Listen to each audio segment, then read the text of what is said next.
Moco is a truly amazing game that looks like a dance party or a rave party where nobody knows everyone, but where everyone wants to be there and no one minds, and everyone is just following everyone and everyone is having a lot of fun. Welcome back to the channel, my friends. This is a holiday special, as I promised to you. I'm in Bali, but I'm playing Moco. Luckily I have it with me on my iPad, and it's a tremendous freaking game, even for someone who is a PC action RPG addict and Path of Exile dedicated player or Diablo player or something of the kind. So this already tells you that Moco, as cartoony and as mad as it is, in the heart of it, it's an ARPG, which is amazing. And just suspend the disbelief for a second there while I'll tell you from my perspective, honestly, no BS style, what's very, very good about it and why you should try and get into the currently closed beta, which is basically achieved by simply applying on their website, waiting for a couple of days. That's literally what happened to me, and then you'll get an invitation QR code that will allow you to get into Moco the game. So Moco itself is an open world. It is a world where you do not have necessarily a class per se that you play, but the weapon determines your class. The weapon and the gadgets determine the playstyle and whether you're ranged, whether you have a pet, and whether or not you are just dashing forward and smacking everything with your fists, and I really, really love it. So the essence of it is in the fact that you're chatting kind of with these people who have recruited you into this organization, and they are transporting you or upgrading your portal to be able to be transported into different kinds of worlds. There are lots of different modes in this game.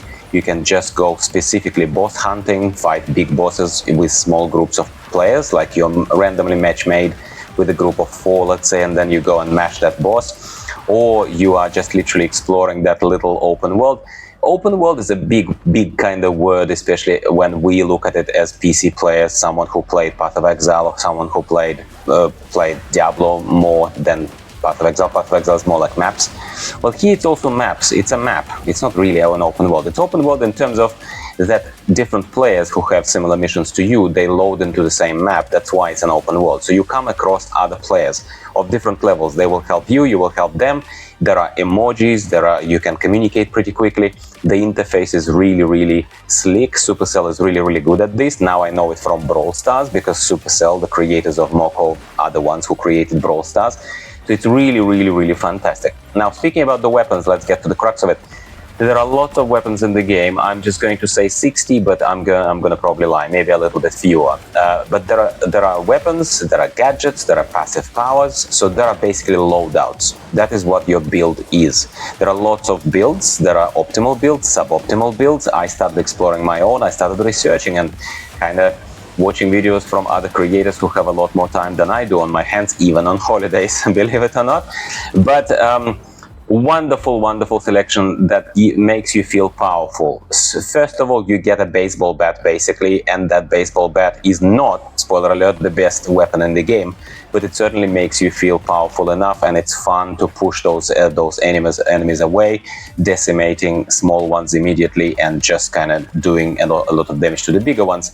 The fists, the special fists that I'm using right now, are apparently an S tier in the game right now, rated by the pros, so to speak, and apparently they do the most amount of damage in most amount of situations, because obviously the loadouts can be changed. You even can have up to 4 different loadouts and change them in your own wardrobe, in your own little base, in your own little room. You have a cat. The cat is walking around. It's just beautiful. Everything is made beautifully. And did I mention the music?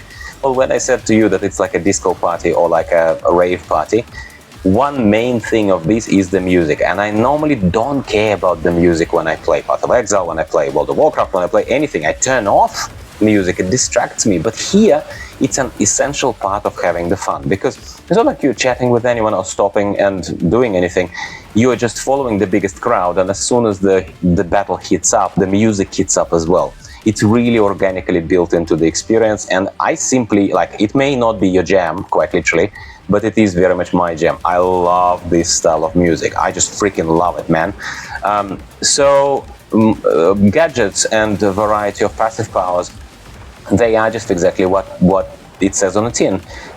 Some of them are doing passive damage to the enemies, some of them are giving you an extra button that allows you to tap it and heal yourself. Some of them are allowing you to add a little bit of extra damage. So for example, you may have a loadout that is a bit low on healing, but at the same time it will dish out extra damage, and damage is king in this game, at least so far in this balancing kind of the situation. So you could load yourself up in such a way that you do a lot less AoE damage, but a lot more direct damage to bosses, let's say. That is if you go rifting. If you go for a rift, if that's what you're doing right now, then that's what you would do. So I'm a massive fan of Moco. I think it's a fairly well-balanced product, very, very, like, not glitchy, beautiful graphics if this is your cup of tea, and I think cartoony, awesome kind of fun graphics is definitely my cup of tea. It does help a little bit if you are not a PC snob and if you've played some high quality, of course, mobile games such as Brawl Stars. So Supercell products specifically, in this case, you can sort of see the style of Supercell a little bit, although it's a different team, of course, within Supercell working on this. And I'm not trying to say that it's exactly the same people who are using the same kind of assets. I actually don't think so at all whatsoever.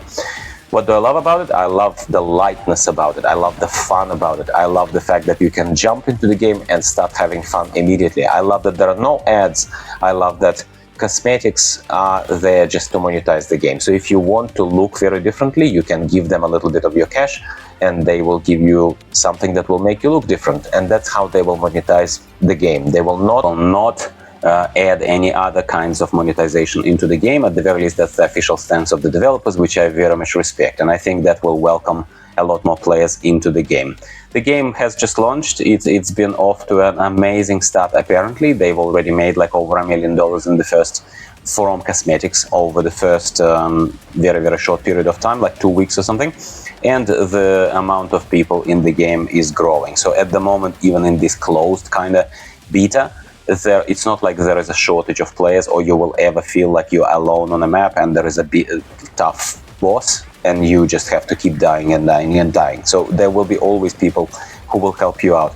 And also the economy of the game in terms of the XP economy and in terms of earning the points economy rewards, I think it's fairly well balanced from what I can see. I would like to see more loot, more loot. I would like to see a lot more weapons. I would like to see a lot more of that kind of stuff, because here you get mostly upgrades, and these upgrades are very small. So you get a chaos core, for example, or and these chaos cores, they are updating and upgrading your weapons and gadgets and so on. So you don't get necessarily a new item per se. So that, I think, for a Path of Exile player or for a Diablo player who got used to getting loot, essentially get showered with loot, you get showered with stuff, but at the same time, these are mostly points of sorts. They're either points that you can use for basic cosmetics. Basic cosmetics can be bought with those points, or they are those little points that are upgrading your weapons. But the balance, like I said, of this